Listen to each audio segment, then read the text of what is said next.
Shalom pada jemaat yang terkasih dalam Kristus Yesus Tuhan kita. Kami menyapa pada saudara-saudari yang berulang tahun kelahiran. Kiranya Tuhan memberikan umur yang panjang dan kesehatan. Dan yang berulang tahun pernikahan, biarlah Tuhan yang memberkati setiap rumah tangga saudara-saudari. Dan yang sakit, terbaring lemah, biarlah Tuhan yang memberikan kesembuhan. Marilah kita berdoa. Damai sejahtera dari Allah yang melampaui segala kasih karunia, dan dalam Kristus Yesus dan Roh Kudus menyertai kamu sekalian. Amin.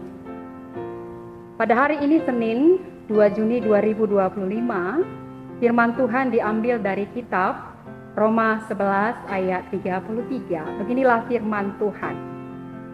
Oh, alangkah dalamnya kekayaan, hikmat dan pengetahuan Allah, sungguh tak terselidiki keputusan-keputusannya dan sungguh tak terselami jalan-jalannya. Demikian pembacaan firman Tuhan. Tema pada hari ini, kekayaan yang tak ternilai. Saudara-saudari, surat Roma ini ditulis oleh Rasul Paulus sekitar tahun 57 Masehi. Dia berada di Korintus menjelang perjalanannya ke Yerusalem. Surat ini ditujukan kepada orang-orang di Roma yang sebagian besar terdiri dari orang Yahudi dan non-Yahudi. Nah, bagian dari pembahasan Paulus pada firman ini merupakan rencana keselamatan Allah bagi bangsa Israel. Bagaimana Paulus menunjukkan kedaulatan Allah bekerja untuk menyatakan rahmat-Nya. Paulus memulai dengan kekagumannya atas kebesaran Allah, yaitu kekayaan, kasih karunia Allah, hikmat Allah dalam rancangan keselamatan, pengetahuannya yang melampaui pemahaman manusia. Nah, kekayaan Allah tidak hanya mencakup materi, tetapi juga anugerah, pengampunan, belas kasih yang diberikan kepada umat-Nya.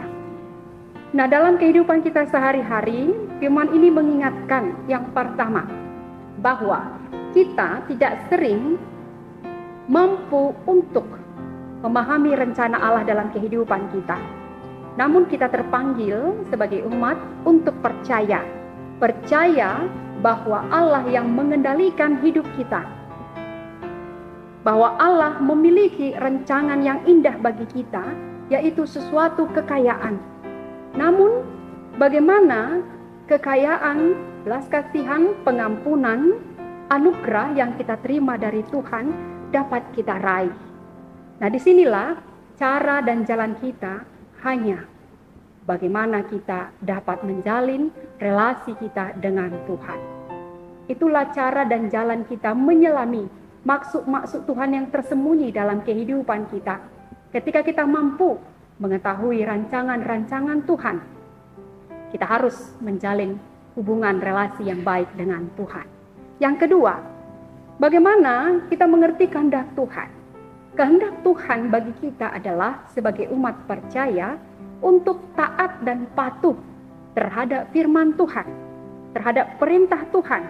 Kehendak Tuhan itu benar, tulus, serta membawa kebaikan bagi banyak orang dan bagi diri kita sendiri.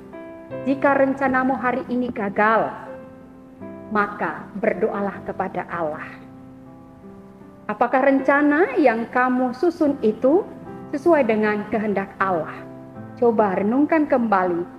Biarlah rencanamu tersebut memenuhi kebutuhan-kebutuhan yang baik dalam kehidupanmu. Bukan karena hawa-hawa nafsumu, tetapi memang bermanfaat bagi orang banyak.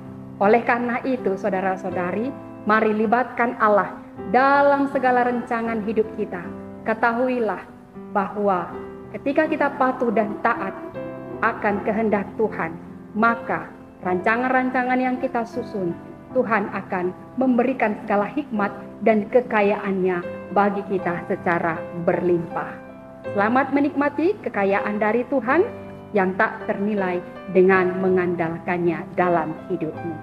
Amin. Kita berdoa. Di dalam nama Allah Bapa yang kami kenal melalui Yesus dan di dalam Roh Kudus, kami bersyukur Tuhan atas kebaikan dan anugerah-Mu yang senantiasa kami rasakan hingga pada hari ini. Berkati kami seluruh umat yang percaya kepada-Mu, agar kami memperoleh kekayaan yang tak ternilai melalui hikmat kebijaksanaan dari Tuhan. Berkati setiap pekerjaan tangan kami Tuhan. Berkati anak-anak kami yang dalam studi mereka. Berkati yang mencari pekerjaan dan yang bekerja, selalu mengandalkan Tuhan. Dan juga berikanlah Tuhan kesehatan dan umur panjang bagi yang berulang tahun. Bagi yang berulang tahun pernikahan, mari Tuhan berkati rumah tangga mereka dalam kasih Tuhan. Dan terkhusus Tuhan bagi jemaat-Mu yang sakit terbaring lemah, baik itu di rumah sakit ataupun dirawat di rumah mereka ataupun sakit menahun. Kami serahkan mereka ke dalam tangan Tuhan. Berikanlah kesembuhan bagi mereka. Ampuni Tuhan dosa kami dalam Kristus Yesus. Kami berdoa dan mengucap syukur. Amin.